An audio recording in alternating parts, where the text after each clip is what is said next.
Welcome to Channel Trading. Today I want to talk about a situation where a channel or a key entry point has drawn and you've decided, okay, this is where the point of interest is, and I would make a decision once the price action comes to that location. And then what do you do? Either the candle doesn't appear to be something that you can use, or it looks almost there and you're not sure.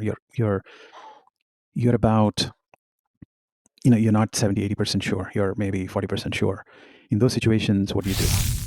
A lot of us try to force the trade at that point, and you don't want to do that, right? And when you force the trade, that's when the stress sets in and everything else happens. So, the trade starts to go against you, and then you start to do all kinds of second guessing, and you do all kinds of other things that you're not supposed to do. So, I want to address that today. So, this morning, this is a 3 o'clock channel. This is a 2-minute chart, as you know, and it's on ES. And primarily what we're doing is it drew a channel around the first 2-minute candle, and it looks like a doji, right? And pretty much you think it might go down, or you don't know because it's a doji. Short term, it's been going up, so you think maybe it will bounce off of this trend line. If you drew a trend line here, it might. So I mean, there are things that you're unsure. What do you do in this situation? What I've learned doing is just not do anything. I'll just stay tight. I'll wait for 3, 4, candles. That's another 6 minutes or so, right? It's not that bad. So just wait to see what does this do, right? So pretty much what I would do is I would wait on this and see if I see more of anything else. So, excuse me. So what would have happened is it went down, and this is a really good candle that you would go long off of. It went up, then it again. This is a really good candle that started more than halfway, and then almost close to the bottom of this channel. So there's a lot of confusion there, right? I mean, you still don't know. So what do? You still wait. And after this, you see this particular candle, and it tried to go up. It's all under 21 EMA, and it closed almost just above it. So this would be a good setup in a way that it started here and almost went down, and it closed at the, if you combined, if you saw one of my other um, videos that talk about combining multiple candles, you combine these 2 candles, you see what's going on here, right? And then you combine these 3 candles, what's going on? It started there, it ended there. So this is all painted red, pretty much.